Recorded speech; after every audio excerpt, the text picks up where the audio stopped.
નમસ્કાર મિત્રો, લોક સમસ્યાની ટીમ આજે મૌધા તાલુકાના હિરંજ ગામે પહોંચી છે। આ હિરંજ ગામ એટલે કે એવું કહેવાય કે બહુ મોટો વિસ્તાર અને એમાંય પરા વિસ્તાર, ચવણવગા વિસ્તાર।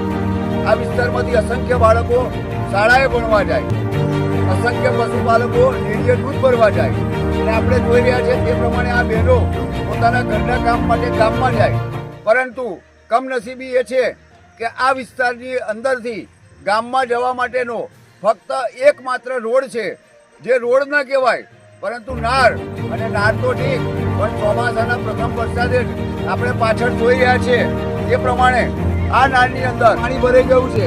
મોટા પ્રમાણમાં પાણી ભરાઈ જવાના કારણે આ નાળની અંદર કાદવ કીચડ થઈ ગયો છે અને આ કાદવ કીચડમાંથી નાના નાના ભૂલકાઓને શાળા જવા માટે પસાર થવું પડે છે અને કેટલીક વખત તો પાણી ભરાવાના કારણે અહીંયા પશુપાલકો પોતાની ભેંસોનું દૂધ પણ ડેરીએ પહોંચાડી શકતા નથી અને આર્થિક તંગી પડે છે, બાળકોને ભણવામાં મુશ્કેલી પડે છે।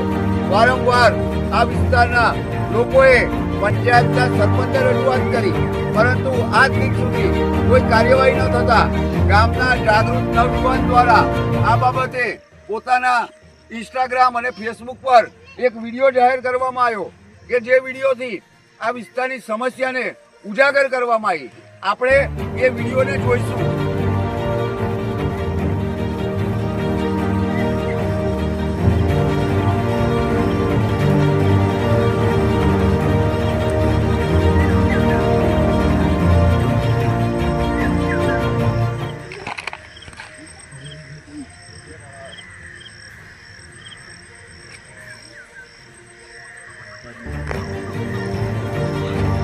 આપણે જોઈ રહ્યા છીએ કે આ વિડીયોની અંદર નાના નાના ભૂલકાઓ શાળાએ કઈ રીતે જઈ રહ્યા છે। એક તરફ ગુજરાત સરકાર ભણશે ગુજરાત, વિકસશે ગુજરાતની વાતો કરતું હોય, ત્યારે આ મૌધા વિધાનસભા વિસ્તારનું હિરંજ ગામ અને એમાંય આ વિસ્તાર એ નાળવાળો રસ્તો, ચોમાસાના પ્રથમ વરસાદે જ બાળકો શાળાએ ન જઈ શકે તેવી ગંભીર પરિસ્થિતિ છે।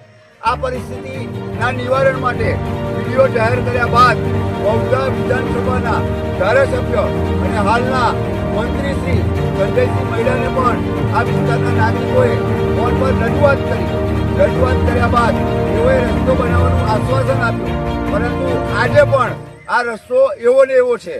હજુ તો પ્રથમ વરસાદ છે, ચોમાસું બાકી છે, તો ચોમાસાની અંદર આ વિસ્તારની હાલત શું થશે? સરકારને અમારી ટીમના માધ્યમથી જણાવીએ છીએ કે વહેલામાં વહેલી તકે આ વિસ્તારના નાગરિકોની રજૂઆતને સાંભળવામાં આવે।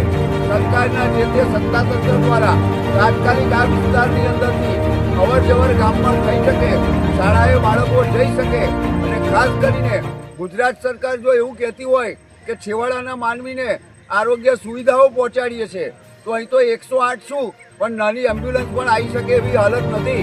તો વહેલી તકે આ રસ્તાનું કામ થાય અને આ વિસ્તારના લોકોને અવર જવરમાં, શાળાએ જવામાં, પશુપાલકોને ડેરીએ જવામાં સરળતા રહે, તે ઝડપથી કામ થાય તે સમયની માંગ છે।